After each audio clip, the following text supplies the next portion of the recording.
Hello out there, and welcome to the Danny. And Riana's show. This is Danny Pena, Riana's husband. And this is Riana Manuel Pena, Danny's wife. And today we're talking about how to know when it's time to just leave. It's time to leave corporate. It's time to leave the system.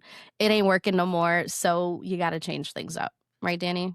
Yes. There was multiple signs for me throughout the years, and one sign was I think it was my second time getting laid off. That I'm like, you know what, I had enough. I think it's time for me to do this on my own. And the path hasn't been easy, and we're going to be talking about all about that stuff. But I think when we have multiple signs, that's something that it's like telling us like you should try to do something new. And I think going independent was my vision from a very long time. I was very afraid to make that move. Reed, you felt the same too in the beginning?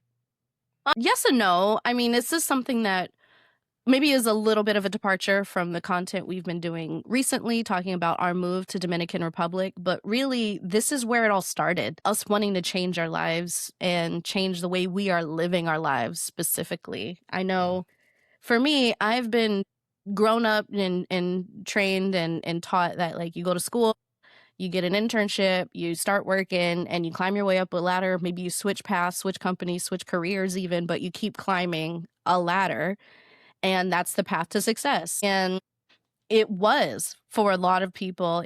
It still is for some, but Mhm, know that less and less people can be successful that way.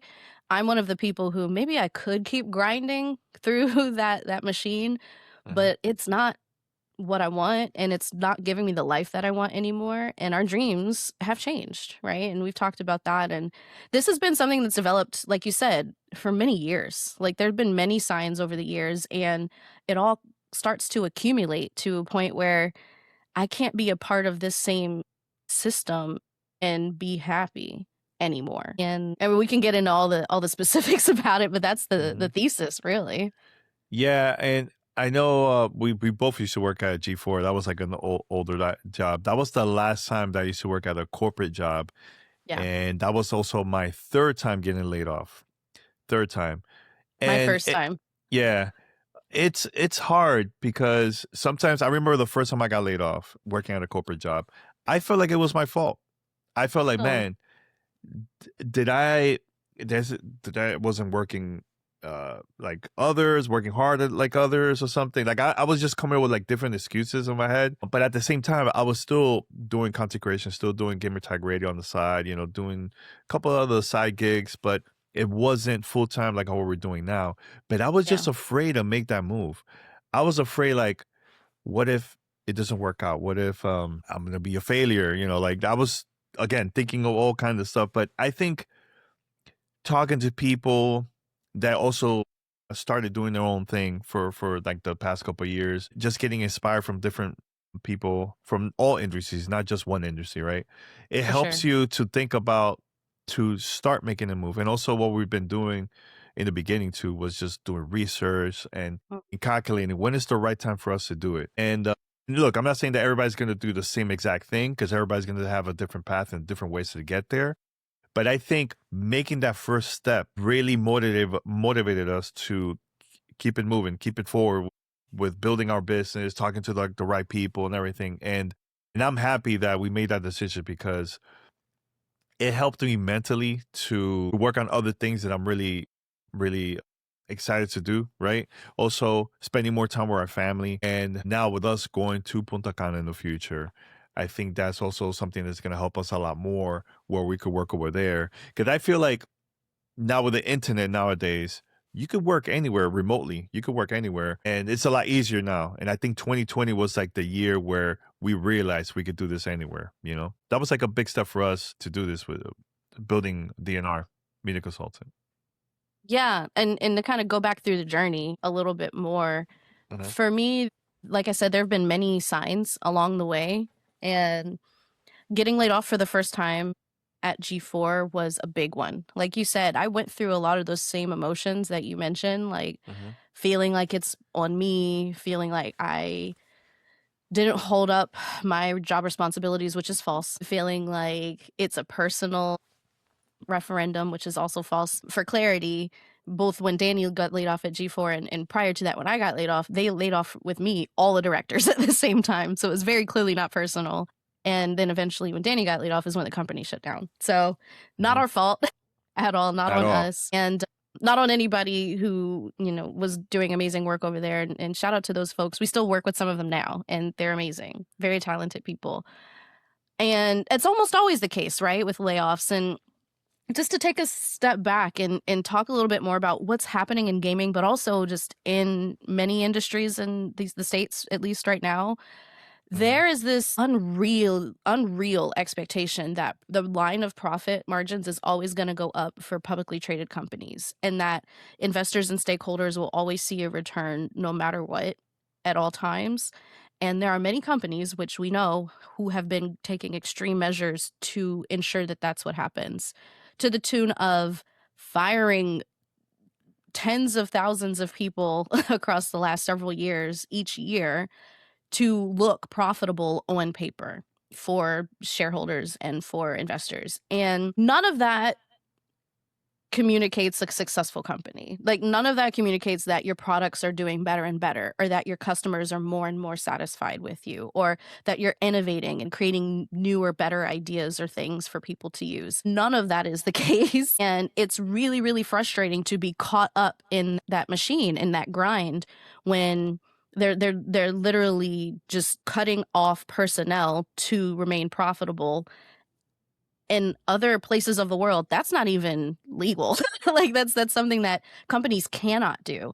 And I'll give a quick, like, analogy or idiom or whatever for a gamer perspective. If Mhm. there's two different types of games, right? Let's say there's a game, it's a game where you're fighting against bosses, you're an RPG, right? Like, you're collecting armor, you're collecting skills and abilities and weapons and things like that. And then you go into a boss fight and you find an exploit, you find a cheese, and you're able to put together this god tier build and one shot a boss, and then you put it on Reddit, and then everybody else does the same thing. The developer eventually catches wind of it and they patch it. They make it so you can't do that because they want you to interact with that boss. They want you to see all the boss fight mechanics. They want you to hear all the voice lines from the boss so it fills out the story. They want you to learn all of the different timing and all of the different attacks that they have so that you can use that for the next piece of the game that you're going to go play. They want you to interact with the game, so they patch it to fix that exploit so you can't take advantage of it anymore.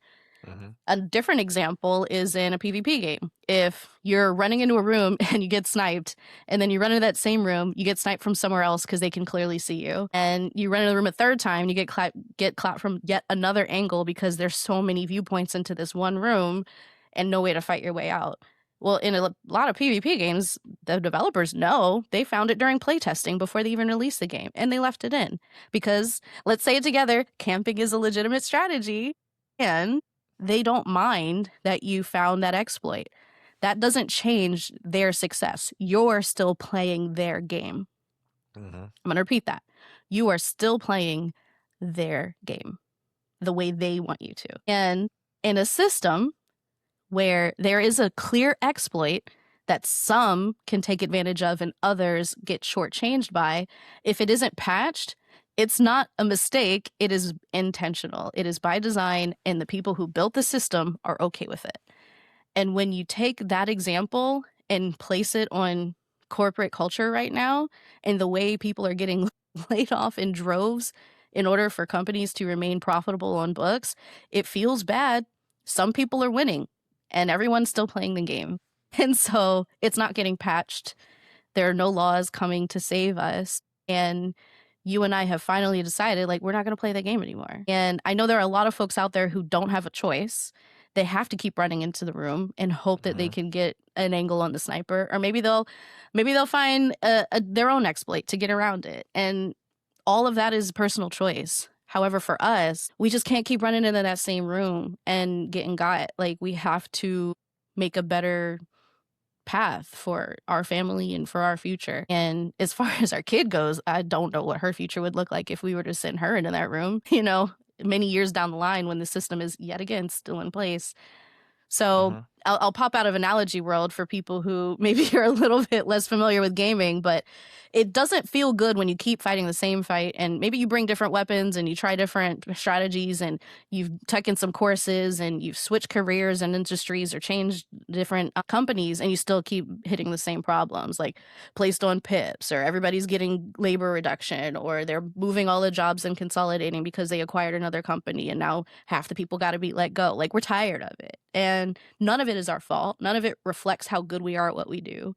Mhm. So we had to find some other way to get this stuff done. And we love what we do. That's like you were saying, Danny, like we love doing content creation. We love working with our clients. We love branding and marketing and events and PR and biz dev and all of that stuff still really inspires us. And we love bringing games to more and more people who would enjoy them. Like that's all still happening and it will keep happening. And I'm so excited for how it's going to keep happening for us. Mhm. We just can't do it in this system anymore. And I came off of maternity leave after having Violet in 2023 and realized that yeah, I can't keep going into that grind. I know at the company that Mhm. I was working at, they also had a reduction in force in after I had left. And so it even smaller businesses aren't immune and it's really tough out here for us, but you just got to find a way that makes sense for you and that doesn't feel like you're being exploited because we both did. My question to you, and I know people are probably gonna bring this up too, and they probably are nervous to make this move. For Yeah. you, because I've been doing this for a long time, right? For you, what made you decide, you know what, I'm gonna try this out? Because at first you were very nervous to even start this, right? So what was it that clicked? Like, you know what, I'm gonna do this. What was it for you? You know, it's a motivational statement, and I'm not saying that like it's some formal thing that I got from some class or anything. It's just something that I kind of came to eventually where it's like, if I don't know how to do something, that doesn't mean I can't do it. Like, think of how many things we've all learned over the years, like, and watching our kid grow up is a big example of that. Like, she didn't even know how to talk, and now she has full sentences. Like, she didn't know how to walk, and now she's running all over the place and Lord climbing everything. And Mhm. like, just because you don't know how to do something doesn't mean you can't do it, and that helps me a lot. I didn't know how to run my own company. I didn't know how to incorporate a business. I didn't know how to run our books and do accounting and do client documentation. I didn't know how to do any of that stuff before we did it. It didn't keep Mhm. me from learning. It didn't doesn't keep me from being able to do it now. And what helped me the most is just looking at the person that I wanted to be and the things I wanted to be able to do and really just thinking through, okay, what do I need to learn to go from who I am now to who that person is? And then go learn it. The great part about a lot of this stuff is most of it's free. Takes some work to get the information. You might need to do some digging, take advantage of resources like Small Business Development Center that we have here in Southern California, and they have in lots of places in the country. It may take some mentoring. We talked to some of our really great friends who offered our time, who offered us their time, which was invaluable in taking lessons from them when they did it. Mhm. And all of that just basically fuels me to say, okay, I have all the tools at my disposal. This is still a place where you can get most of the things you need to do what you want to do for free. Take some work, but you can get it. So just go to Mhm. work. And I decided to, instead of working for whatever, company goals I had before working for other people, applying that energy to working for my future self.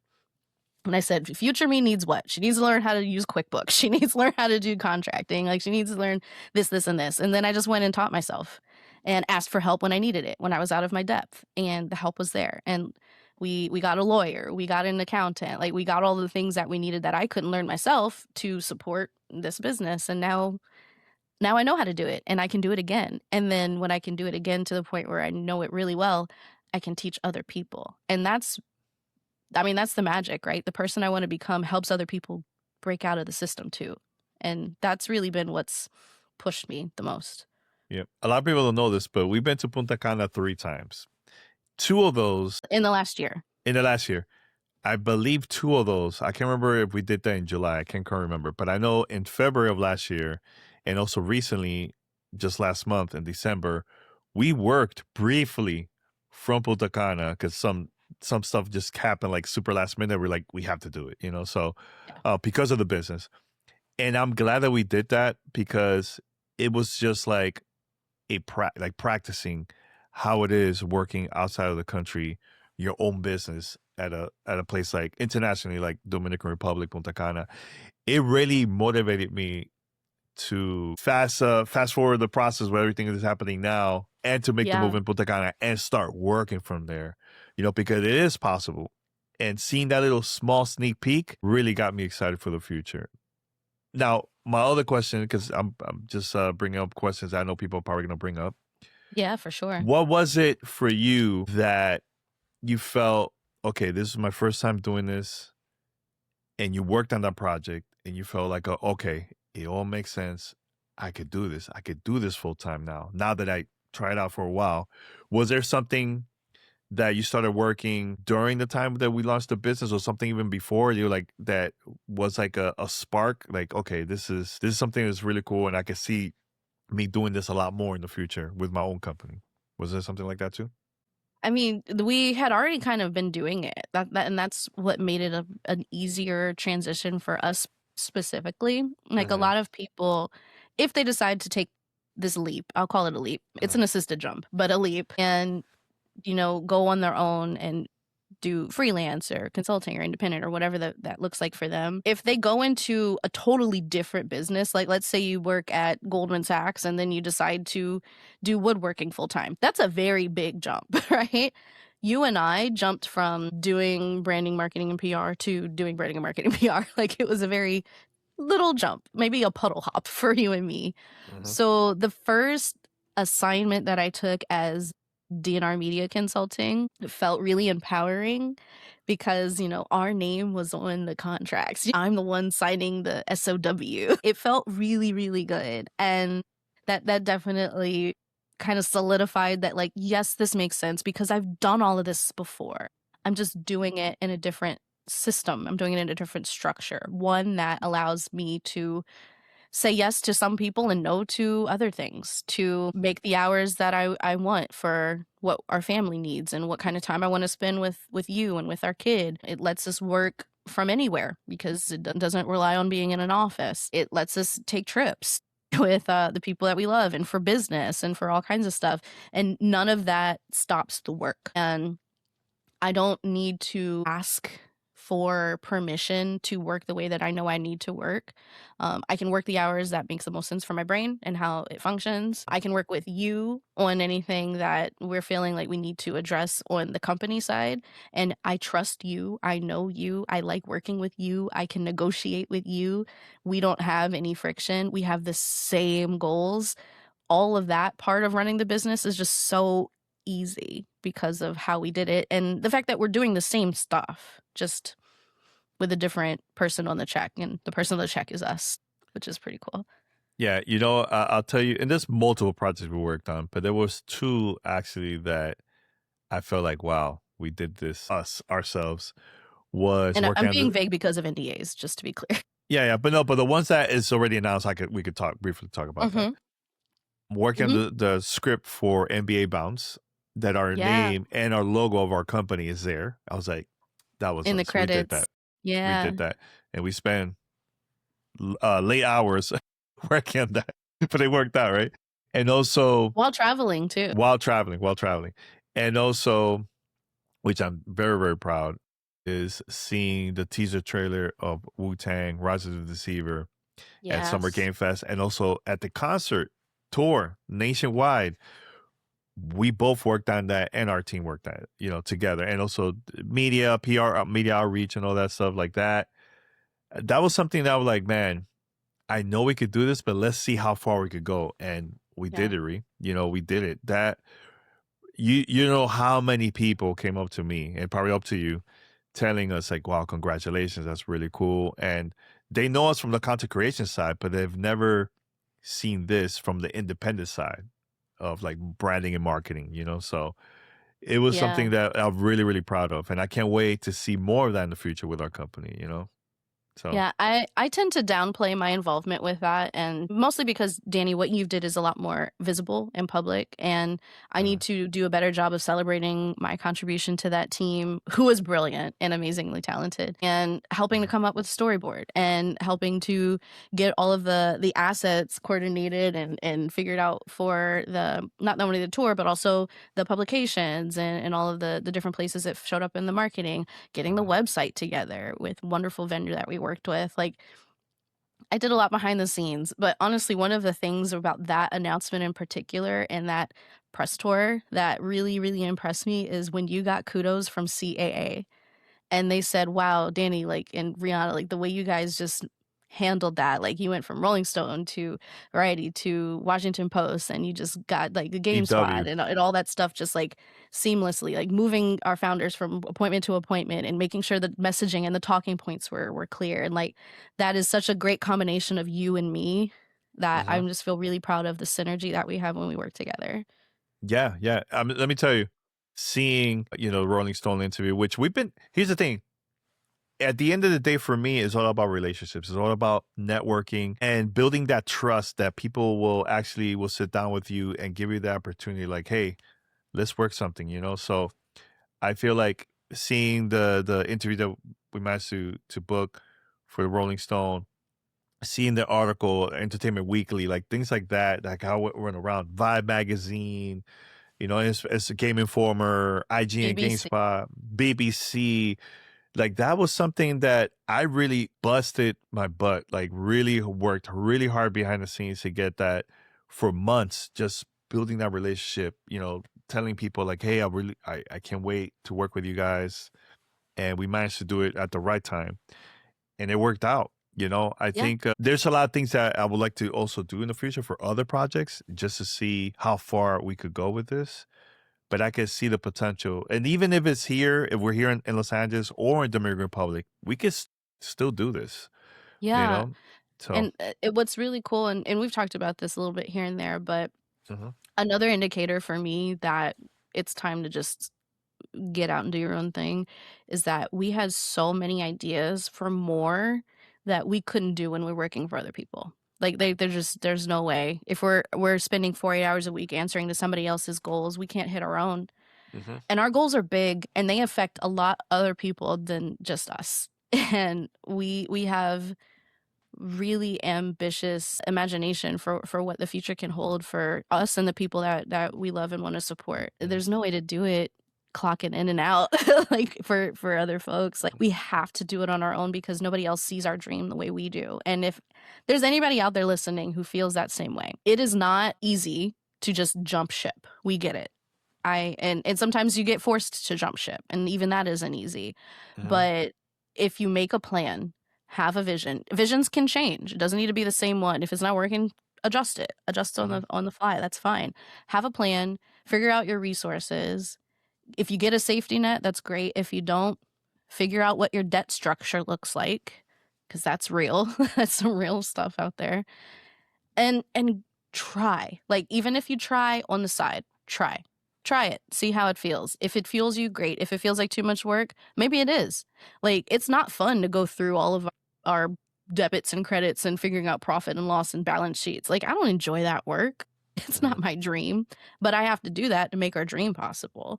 And I spend less time overall on stuff I don't want to do while we're on our own. And that's really the tipping point for me. How much time are you spending doing stuff you don't want to do? Because if there's enough time left over for the things you do want to do, like spending time with your family or watching mhm, TV or playing games with your friends or going outside, doing your self care, then you're good, right? You should be. I mean, that's what keeps us happy. And if you're not, if you don't have enough time for those things, mix that shit up. Because, mhm, I mean, we're not here for forever. And I had a very rude awakening recently that solidified all of this. Where it's like, I could die any moment. We all could. mhm. And if you do, you're gonna wish that you did the things you wanted a lot sooner. So start now. Yep. And also another advice I would say is talk about it. Please talk about it. Please, please, Yes. please talk about it. Don't keep everything to yourself because if you don't talk about it, no one is going to know that you're looking for an opportunity. Nobody knows that you're starting your own business. If you Mhm. talk about it and you tell people what is it that you want, talk about your goals, talk about the things that you accomplished, that's going to help you to open the doors for opportunity. But if you just like, keep everything to yourself and not talk about it at all, it's not going to help out. So Your little light of mine, you gotta let it shine. you Like, got to let it literally. shine. Yeah. That's all it is. And Yeah. light attracts light, and like attracts like. We've talked to so many people who have been so inspiring and therefore inspired Mhm. and taken that and shined it to other people who have then begun shining on their own. Like it is contagious and in such a positive way. And I don't know that everybody's comfortable talking about what their hopes and dreams are publicly. That's fine. At least write it down for yourself. At least share it with the people that you trust and love, like talking about what you want and what you envision and your goals is one thing. Talking about the nuts and bolts of how you're going to get there, that's personal. That's your business strategy. That doesn't need to be front street. Mhm. But talking about the world you want to see, like, please share it. We need to hear it because there's so many people who already believe in you. They just haven't heard you say it yet. I- So I'll tell talk about it. I'll tell you this, Lori. Like, I think us talking about our business and things that we accomplish, things that we like to do, and also us talking about moving to Punta Cana. Yeah. That really inspired a lot of people to start having a conversation. At least start with that, right? Having the conversation if something that they could do maybe in the future. I'm not saying to go to Punta Cana, but I'm saying moving out of the country, starting your own business, working remote, and things like Making a that. change. Making a change. Making a change. Anything else, Ree? That's it. I was just really inspired by things we've been talking about lately, both together and with other people. And I hope Mhm. if there's anybody out there who is feeling trapped, feeling exploited, feeling like they don't have the time to do the things they want to do anymore, you do have options as long as you're breathing. That there's some amount of change that you can try to start making. And Mhm. you owe it to your future self and to the people around you to try. Yep. So even if it's in a small way, try. Mhm. And no, thanks, Ree, for us having this conversation. I know you brought it up a couple of times, like, you know what? Let's do it. Let's talk It's about been it, on my spirit. Yeah, It's she's been like, on my spirit. I want to let everything out. Let's do it. Now, a couple things. Couple things. Congratulations, Ree. We reached 500 subscribers, over 500 now. I think it's like Yay! 540 something, almost 550 subscribers. We blew right past 500. Thank you guys so much. Thank Thank you. you so Thank you. much for being interested, for clicking, for liking, for subscribing, for telling people about the show and what we're doing and the journey we're about to take you guys on. Like I Mhm. really appreciate it. We can't say enough how impactful that is for us. So thank you. Yep. Now our goal is 1,000. Let's see if we could reach from 1,000. We're gonna still release content and yeah, and hopefully you guys could share the content to other people, man. So thank you so much, everyone. Thank you for subscribing, also commenting. We've been getting a lot of comments from people that either from the states, from out of the country, telling us that they can't wait to see more about our journey in the future. And thank you so much for the support. Thank you so Yes, num much. num num. We're eating them up. We lay in bed and we look at them like, yeah, look at this Yeah, yeah, person. Like, they think it's yeah, cool. Like that yeah, helps a lot. And let us know what else you want to see. If there's something we're not talking about, if you have questions, throw them in there. We're looking. We'll see it yeah. all. Definitely, definitely. So please go right now, subscribe, and make sure to share the content to other people. And we'll be back next week with more content. Make sure to also check out our shorts because we also gonna put up bonus content during the week, just shorts. So make sure to check it out. So be on the lookout for it. All right. So until next time, everyone. We're out. Take care. Bye. Bye. Let's go.